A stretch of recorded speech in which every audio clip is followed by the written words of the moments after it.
வாழ்த்துறை வழங்க சென்னையிலிருந்து வந்திருக்கின்ற கவிஞர் குலமங்கலம் செல்வராஜன் அவர்களையும் வருக வருக என வரவேற்கின்றேன்.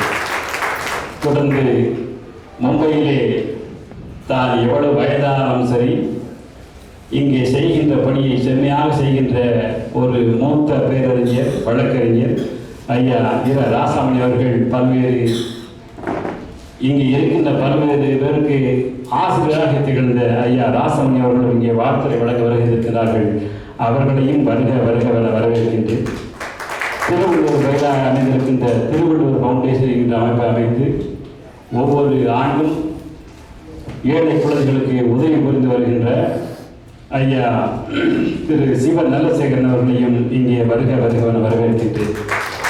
மும்பை தமிழர்களுக்கெல்லாம் பல்வேறு பிரச்சனைகளை எதிர்கொண்டிருக்கிற நிலையிலே இங்கே சாதி சான்றிதழ், தமிழ் கல்வி, இப்படி பல செய்திகள் மும்பை புலம்பெயர்ந்த தமிழர்கள் இன்றும் நாமெல்லாம் ஒரு முடிவெட்டாத நிலையிலே இருந்து கொண்டிருக்கிறோம். அவர்களுக்காக ஒரு சமூக தொண்டனாக எப்போதும் முன்னின்று பணியாற்றுகின்ற அருமை சகோதரர் கரூர் பழனிசாமி அவர்களையும் வழக்கறிஞர் என்றாலும் இன்று நேற்றில் சற்றொப்ப 25 ஆண்டுகளாக நாங்கள் ஒன்றாக பணியாற்றுகிறோம் என்று பெருமைப்படத்தக்க அளவுக்கு எங்கு பேசினாலும் எதை பேசினாலும் அங்கே தமிழ் உணர்வு மின்னுகிறது என்கின்ற வகையிலே பேசி வருகின்ற வழக்கறிஞர் சின்னபாண்டியன் அவர்களையும், ஜெரிமேரி தமிழ்ச்சங்கர் அவர்கள், கோ வள்ளுவன் அவர்கள்,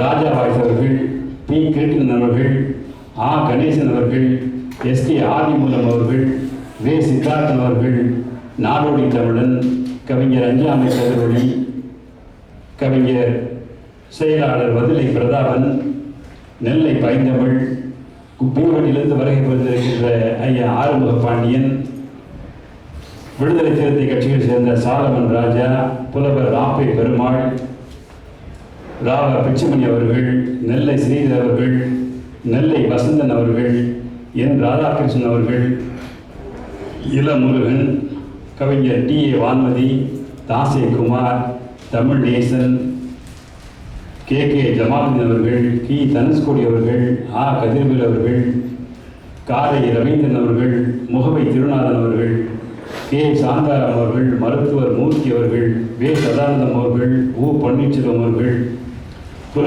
தேவராசன் அவர்கள், பொன்புரா செல்வகுமார் அவர்கள் என நாங்கள் இவர்களை இந்த அழைப்பதிலே அச்சிட்டிருந்தாலும் கூட பல்வேறு பகுதிகளில் பல்வேறு நிறுவனங்களுடைய அடையாளமாக இங்கே குறிப்பிட்டிருந்தாலும் அதையும் தாண்டி இங்கே பல்வேறு தமிழ்ச்சங்கங்களிலிருந்து வருகின்றிருக்கின்றார்கள்.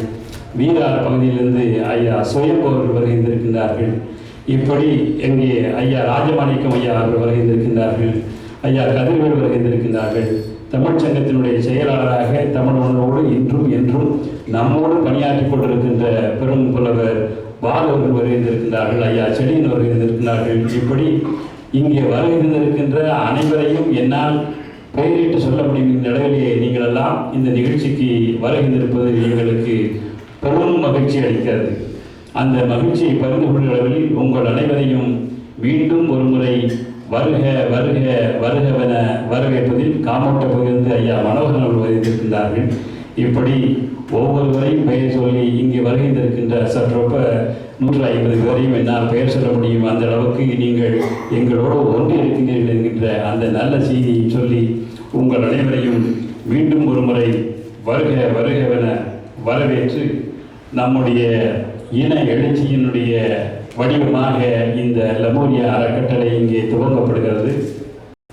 இங்கு வருகின்ற வெளியிடப்படுகின்ற நூல்களும் முழுமையாக நம்முடைய சமூகத்துக்கு பயன்படக்கூடிய நிலையிலே இங்கே எழுதப்பட்டிருக்கின்றன என்று சொல்லி யாரும் ஊரே யாவரும் கேடிது என்று சொன்ன அந்த தமிழினத்திலே பிறந்தவர்கள் நாம்.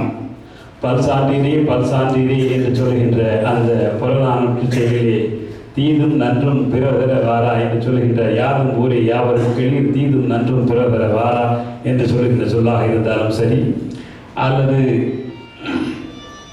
செய்தக்க அல்ல செய்தல் செய்தக்க செய்யாமல் யானுங்கள் என்று வள்ளுவன் சொல்லுவானே, செய்ய வேண்டிய செயலை செய்யாமல் இருப்பது கூட தீங்கு, செய்யக்கூடாதவற்றை செய்வது எவ்வளவு தீங்கானதோ அதுபோலவே செய்ய வேண்டியவர்களை செய்யாமல் இருப்பதும் தீங்கு என்று சொல்கின்ற அந்த வள்ளுவனுடைய வழிவந்த பரம்பரை நாம். எனவே நம்முடைய எண்ணங்கள், நாம் பல்வேறு கட்சிகளிலே இருந்தாலும், பல்வேறு அமைப்புகளில் இருந்தாலும், பல்வேறு மாவட்ட வாரியாக நாம் பிரிந்திருந்தாலும், பல்வேறு சாதி அமைப்புகளில் இருந்தாலும் சரி, பல்வேறு கொள்கை நோக்கங்களை உடையவர்களாக இருந்தாலும் சரி, நம்மை இணைப்பது தமிழன் தமிழன் என்கின்ற ஒரே வேறு என்பதை நாம் மறந்துவிடக்கூடாது. காரணம், நேற்று மாலை நம்முடைய ஆட்சியாளரோடு பேசிக்கொண்டிருந்த போது அவர் சொன்ன செய்தி இதுதான். நாசிக்கிலே அவர் கலெக்டராக பணியாற்றிய போது தமிழ்ச்சங்கம் என்ற பெயரிலே என்னை அழைத்தார்கள் ஒரு பொங்கல் விழாவுக்கு. அந்த விழாவுக்கு நான் சென்றிருந்தேன். அந்த விழாவுக்கு சென்ற பின்புதான் தெரிந்தது அது ஒரு ஜாதியினுடைய விழா, ஆனால் பெயர் தமிழ்ச்சங்க விழா என்று பொங்கல் விழாவிலே அழைத்திருக்கிறார்கள் என்றெல்லாம் சொன்னார்கள். எனவே அப்படிப்பட்ட அந்த நம்மை பிரிக்கின்ற காரணிகள் எதுவாக இருந்தாலும் அவைகளெல்லாம் நம்முடைய தனிமனித வாழ்வோடு இருக்க வேண்டிய வழிய நம்முடைய பொது வாழ்வுக்கு அவையெல்லாம் சரியானவை அல்ல. எனவே நம்மை இணைக்கின்ற ஒன்றாக இருக்கின்ற தமிழ் அறிவு, தமிழ் உணர்வு என்கின்ற அந்த இரண்டை மட்டும் நாம் பெற்றுக்கொண்டால் தமிழ் அறிவு நம்மை வளர்க்கும், நம் உடலை வளர்க்கும், நம்முடைய தனிமனித வளர்ச்சியை மேலும் ஊட்டும். ஆனால் தமிழ் உணர்வு என்பது நம்முடைய இனத்தை வளர்க்கும் என்பதை மட்டும் நாம் மறவாது செயலாற்றினால் நிச்சயமாக நாம் நம்முடைய இனம் காக்கப்படும் என்கின்ற அந்த நல்ல கருத்தையும் சொல்லி இந்த விழாவுக்கு வருகின்றிருக்கின்ற அனைவரையும் மீண்டும் ஒரு முறை முறையேற்று இங்கே காங்கிரஸ் இயக்கத்தைச் சேர்ந்த ஐயா ராமையா கூட வந்திருக்கின்றார்கள். உள்ளபடியே எங்களுக்கெல்லாம் மகிழ்ச்சியாக இருக்கிறது. எனவே யாருடைய பெயரால் ஈடுபட்டிருந்தால் நிச்சயமாக அது என்னுடைய எண்ணம் அல்ல என்பதை மட்டும் மீண்டும் சொல்லி உங்கள் அனைவரையும் வருக வருகவன வரவேற்று இந்த விழாவிற்கு தலைமையேற்று நடத்திடுமாறு கேட்டுக்கொண்டு அமைகின்றேன். நன்றி, வணக்கம்.